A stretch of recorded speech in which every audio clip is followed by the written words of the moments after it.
Assalamualaikum warahmatullahi wabarakatuh. Perkenalkan, nama saya Saumitri Utami. Di sini saya akan menjelaskan mengenai sejarah perkembangan hukum di Indonesia dan politik hukum nasional. Penjelasan yang saya uraikan ini mengambil referensi dari buku Pengantar Hukum Indonesia karya Nengyani Nurhayani SHMH. Yang kedua, Pengantar Hukum Indonesia karya Umar Said Sugiarto SHMS. Dan ketiga, Pengantar Hukum Indonesia karya DRH Ishak SHM Hum. Menurut Surjono Sukanto, sejarah adalah pencatatan yang bersifat deskriptif dan interpretatif mengenai kejadian-kejadian yang dialami oleh manusia pada masa lampau dan ada hubungannya dengan masa kini. Sejarah tata hukum di Indonesia terdiri dari sebelum tanggal 17 Agustus 1945 dan sesudah tanggal 17 Agustus 1945. Sebelum kedatangan orang-orang Belanda pada tahun 1596, di Indonesia, hukum yang berlaku di daerah-daerah Indonesia pada umumnya adalah hukum yang tidak tertulis, yang disebut hukum adat. Kita bahas terlebih dahulu mengenai sejarah tata hukum Indonesia sebelum tanggal 17 Agustus 1945. Yang pertama pada masa VOC 1602 sampai 1799. Setelah orang-orang Belanda berada di Indonesia dengan mendirikan VOC pada tahun 1602, dalam berdagang diberi hak istimewa oleh pemerintahan Belanda yang disebut dengan hak oktroy, yang meliputi monopoli pelayaran dan perdagangan, mengumumkan perang, mengadakan perdamaian dan pencetakan uang. Sejak Gubernur Jenderal Pieter Both diberi kewenangan untuk membuat peraturan yang diperlukan oleh VOC di daerah-daerah yang dikuasainya, maka setiap peraturan yang dibuat itu diumumkan berlakunya melalui plakat. Kemudian plakat itu dihimpun dan diumumkan dengan nama Statuten van Batavia pada tahun 1642. Statuta tersebut berlaku sebagai hukum positif baik orang-orang pribumi maupun orang pendatang dan sama kekuatan berlakunya dengan peraturan-peraturan lain yang telah ada. Peraturan-peraturan hukum yang dibuat oleh VOC pada masa ini pun kaidah-kaidah hukum adat di Indonesia tetap dibiarkan berlaku bagi orang-orang bumi putra atau pribumi. Lalu, pada tanggal 31 Desember 1799, pemerintahan Belanda akhirnya membubarkan VOC karena banyak menanggung utang. Yang kedua, pada masa Bas-Witten-Regelings 1814 sampai 1855. Menurut pasal 36 Nederland Grondwet pada 1814, Undang-Undang Dasar Negeri Belanda 1814, menyatakan bahwa raja yang berdaulat secara mutlak mempunyai kekuasaan tertinggi atas daerah-daerah jajahan dan harta milik negara di bagian-bagian lain. Kekuasaan mutlak raja diterapkan pula dalam membuat dan mengeluarkan peraturan yang berlaku umum yang disebut dengan sebutan Algemene Verordening, peraturan pusat. Karena peraturan pusat itu dibuat oleh raja, maka dinamakan juga Koninklijk Besluit atau Besluit Raja. Yang mengundangkannya dibuat oleh raja melalui publikasi, yakni surat selebaran yang dilakukan oleh Gubernur Jenderal. Dalam rangka melaksanakan pemerintahan di Nederland Indie, Hindia Belanda, raja mengangkat komisaris jenderal yang terdiri dari Elout, Boyskes, dan Van der Capellen. Pada tahun 1830, pemerintahan Belanda berhasil memodifikasikan hukum perdata. Pengundangan hukum yang sudah berhasil dikodifikasi itu baru dapat dilaksanakan pada tanggal 1 Oktober 1838. Selanjutnya timbul pemikiran tentang pengodifikasian hukum perdata bagi orang Belanda yang berada di Hindia Belanda. Untuk maksud itu, pada tanggal 15 Agustus 1839, Menteri Jajahan di Belanda mengangkat komisaris undang-undang bagi Hindia Belanda yang terdiri dari Mr. Scholten van Oud-Haarlem sebagai ketua, Mr. J. Stimeter, dan Mr. J.F.H. Vannes sebagai anggota. Komisi ini dalam tugasnya dapat menyelesaikan beberapa peraturan yang kemudian oleh Mr. H.L. Witcher disempurnakan, yaitu yang pertama, Reglement of the Rechterlijke Organisasi ORO atau peraturan organisasi pengadilan. Yang kedua, Algemeen Bepalingen van Wetgeving AB atau ketentuan hukum tentang perundang-undangan. Yang ketiga, Burgerlijk Wetboek BW atau Kitab Undang-Undang Hukum Sipil.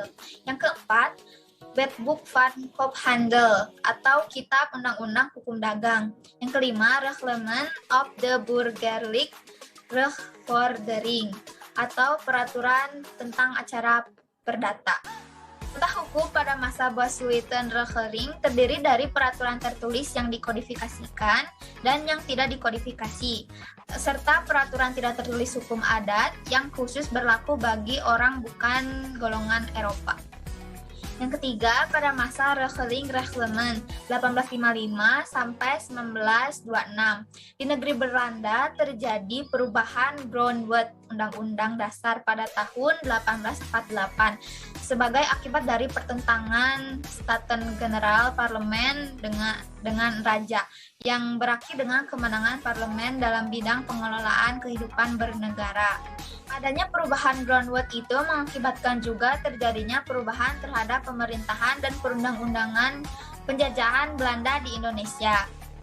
Peraturan yang menata daerah jajahan tidak semata-mata diterapkan oleh raja dengan Koninklijk Besluitnya, tetapi diterapkan bersama oleh raja dengan parlemen, sehingga sistem pemerintahannya berubah dari monarki konstitusional menjadi monarki parlementer. Peraturan dasar yang dibuat bersama oleh raja dengan parlemen untuk mengatur pemerintahan daerah jajahan di Indonesia adalah Regeringsreglement.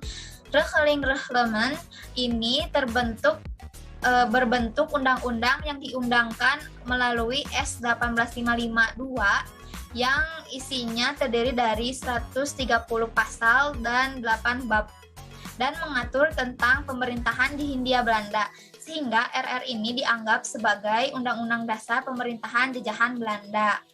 Politik hukum pemerintahan Belanda yang mengatur tentang tata hukum dicantumkan dalam pasal 75 RR dan asasnya sama sebagaimana termuat dalam pasal 11 AB.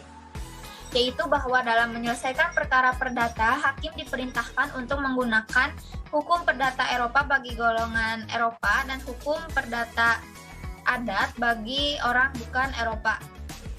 Selanjutnya, RR mengalami perubahan pada tahun 1920 pada pasal-pasal tertentu, sehingga dinamakan RR baru yang berlaku sejak tanggal 1 Januari 1920 sampai tahun 1926. Golongan penduduk dalam pasal 75 RR itu diubah dari 2 golongan menjadi 3 golongan, yaitu golongan Eropa, golongan Timur Asing, dan golongan Indonesia Pribumi. Peraturan yang dihasilkan dari RR yaitu A. Kekuasaan diantaranya monarki, konstitusional, dan parlementer. B. Penggolongan penduduk terdiri dari 3 golongan, golongan Eropa, golongan Timur Asing, dan golongan Bumi Putra. Yang C, peraturan masa Reglement adalah 1. Kitab Undang-Undang Hukum Pidana untuk golongan Eropa, 2. Algemeen Politiek Strafreglement sebagai tambahan di Kitab Undang-Undang Hukum Pidana bagi golongan Eropa, 3.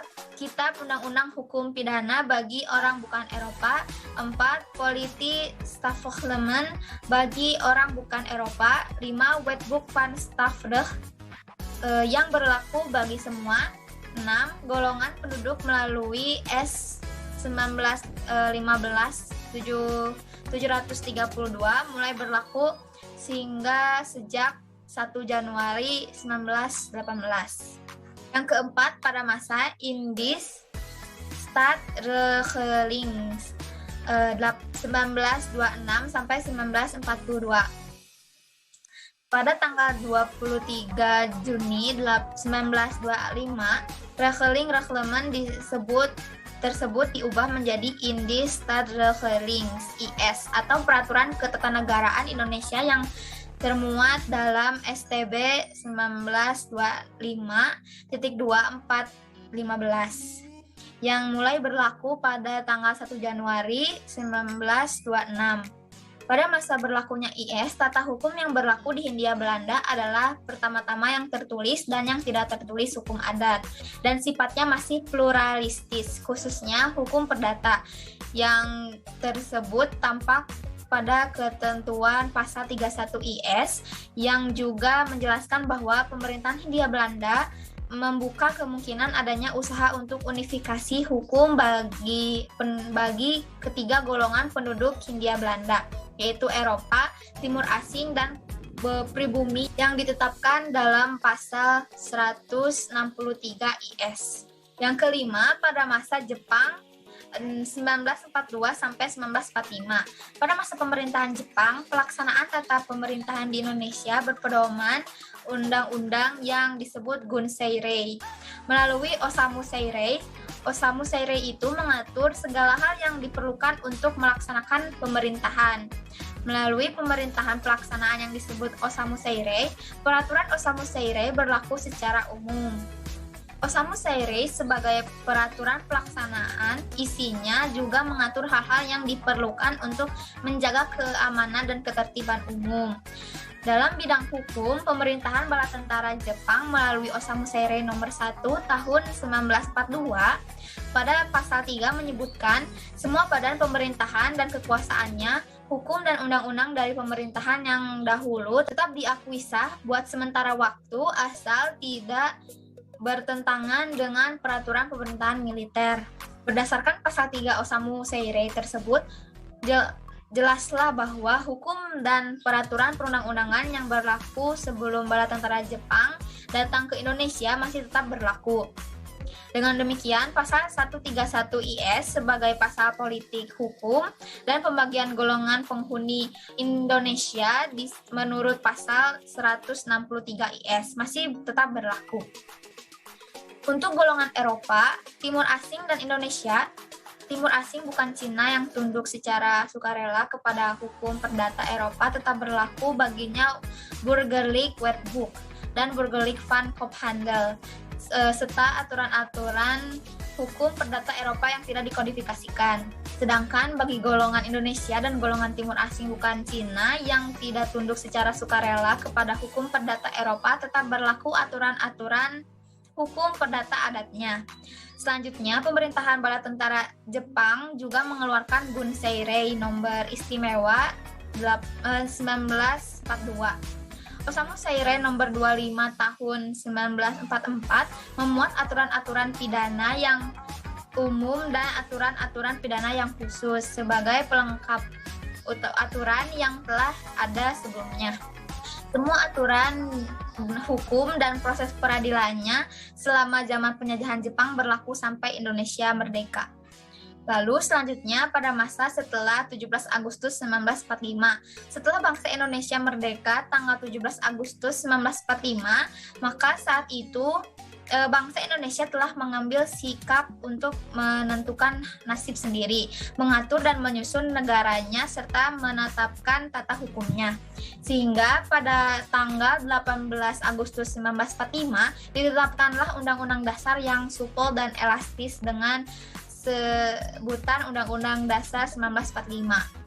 Bentuk tata hukum dan politik hukum yang akan berlaku pada masa itu dapat dilihat pada pasal 1 dan 2 aturan peralihan Undang-Undang Dasar 1945, yaitu pasal 1 yang berbunyi segala peraturan perundang-undangan yang ada masih tetap berlaku selama belum diadakan yang baru menurut Undang-Undang Dasar ini. Lalu pasal kedua, semua lembaga negara yang ada masih tetap berfungsi sepanjang untuk melaksanakan ketentuan Undang-Undang Dasar dan belum diadakan yang baru menurut Undang-Undang Dasar ini.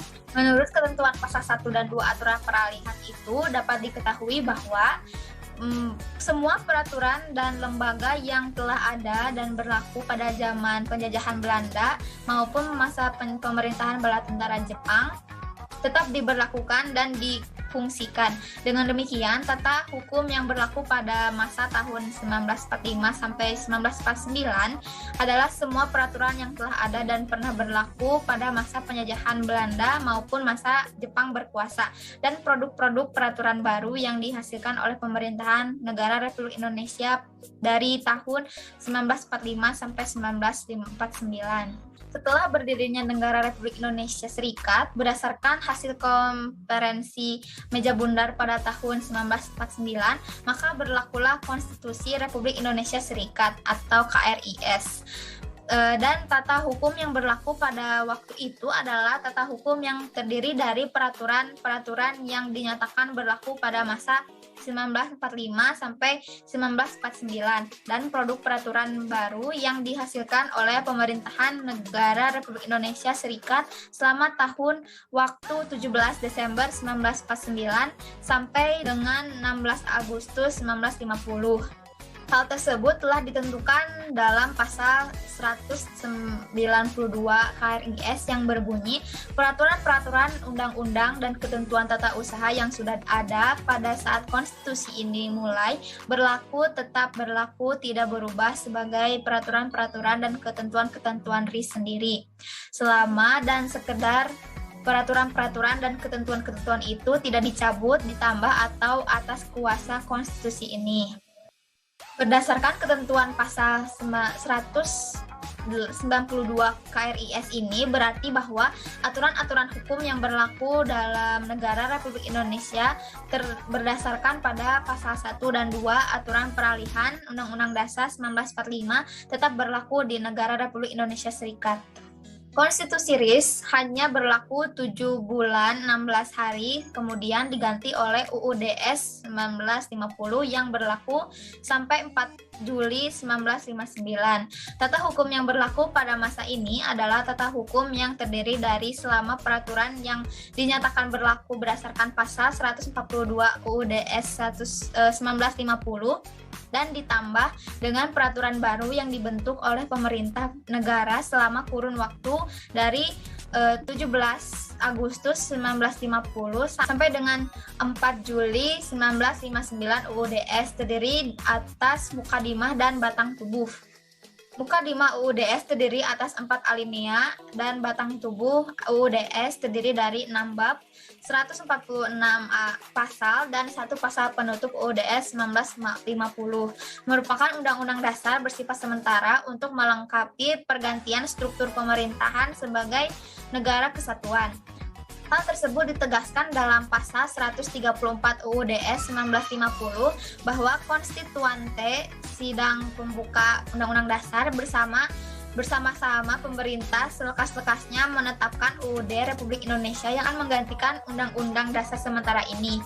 Pada waktu UUDS 1950 berlaku, penyelenggaraan pemerintahan negara menganut sistem pemerintahan parlementer. Berlakunya UUDS mengakibatkan bentuk negara Indonesia berubah dari negara serikat, federasi menjadi negara kesatuan. Setelah keluarnya dekret presiden pada tanggal 5 Juli 1959, maka Undang-Undang Dasar sementara 1950 tidak berlaku lagi dan kembali berlaku Undang-Undang Dasar 1945 sampai sekarang. Tata hukum yang berlaku pada masa ini adalah tata hukum yang terdiri dari semua peraturan yang berlaku pada masa tahun 1950 sampai 1959 dan yang dinyatakan masih berlaku berdasarkan ketentuan pasal 1 dan pasal 2 Aturan Peralihan UUD 1945 dengan tambahan berbagai peraturan yang dibentuk setelah dekret Presiden 5 Juli 1959 tersebut. Adapun tata urutan perundang-undangan yang diatur berdasarkan ketetapan MPRS nomor 20 1966 JO, ketentuan MPRS nomor 5 MPRS 1973, tata urutan perundang-undangan hierarki perundang-undangan adalah sebagai berikut. Yang pertama, Undang-Undang Dasar 1945. Yang kedua, ketetapan Majelis Permusyawaratan Rakyat atau MPR. Yang ketiga, undang-undang atau peraturan pemerintah pengganti undang-undang atau Perpu. Yang keempat, peraturan pemerintah PP. Yang kelima, keputusan presiden. Yang keenam, peraturan-peraturan pelaksanaan lainnya seperti peraturan menteri, instruksi menteri, dan lain-lain.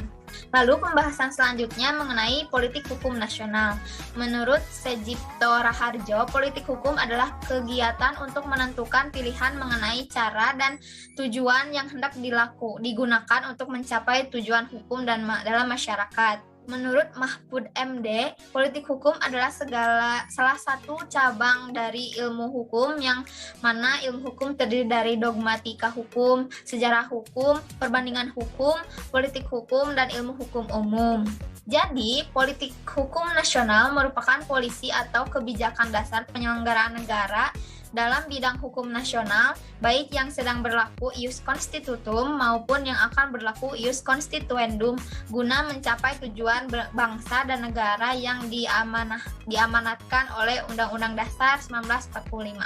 Politik hukum seyogianya memuat 1. Pembentuk dan pengodifikasi hukum nasional yang berwatak nasional untuk mengganti hukum warisan kolonial. B. Penataan hukum nasional yang menyeluruh terpadu serta mengikuti keberadaan hukum agama dan adat masing-masing. C. Menciptakan hukum yang responsif, yang berkeadilan dan berkepastian hukum. D. Menciptakan proses peradilan yang cepat, tepat, mudah, murah, terbuka, bebas korupsi, kolusi, dan nepotisme. E. Mengembangkan dan menciptakan kesadaran hukum masyarakat yang demokratis dan menghormati serta menjunjung tinggi hak asasi manusia. F. Menciptakan hukum yang mampu meningkatkan kesejahteraan atau kemakmuran untuk rakyat. G. Meningkatkan profesionalisme pembentuk atau pembuat dan pelaksana atau penegak hukum. Idealnya, politik hukum nasional atau hukum nasional harus ditekankan pada pencapaian tujuan atau mewujudkan cita-cita bangsa Indonesia yang adil dan makmur, sebagaimana tercantum dalam pembukaan Undang-Undang Dasar 1945. Yang pertama, melindungi segenap bangsa Indonesia dan seluruh tumpah darah Indonesia. Yang kedua, untuk memajukan kesejahteraan umum. Yang ketiga, mencerdaskan kehidupan bangsa. Yang keempat, ikut serta melaksanakan ketertiban dunia yang berdasarkan kemerdekaan, perdamaian abadi, dan keadilan sosial. Politik hukum nasional bertujuan meletakkan dasar-dasar negara Indonesia sebagai negara hukum yang demokratis dan berkeadilan sosial bagi seluruh rakyat Indonesia berketuhanan yang Maha Esa. Mengenai politik hukum nasional dapat dilihat pada pasal 102 UUD 1950 yang berbunyi hukum perdata dan dagang, hukum pidana sipil maupun hukum pidana militer, hukum acara perdata dan hukum acara pidana, susunan dan kekuasaan pengadilan diatur dengan undang-undang dalam kitab-kitab hukum, kecuali kitab perundang-undangan menganggap perlu untuk mengatur beberapa hal dalam undang-undang tersendiri. Lalu pada Undang-Undang Dasar 1945 dalam aturan peralihan pasal 2 Undang-Undang Dasar 1945 dapat kita artikan sebagai menentukan adanya politik hukum dari negara Republik Indonesia meskipun sifatnya sementara saja. Lalu yang terakhir pada Ketetapan MPR nomor 4 MPR 1973. Demikian dengan apa yang telah saya sampaikan mengenai sejarah perkembangan hukum di Indonesia dan politik hukum nasional. Semoga bermanfaat. Terima kasih atas perhatiannya. Wassalamualaikum warahmatullahi wabarakatuh.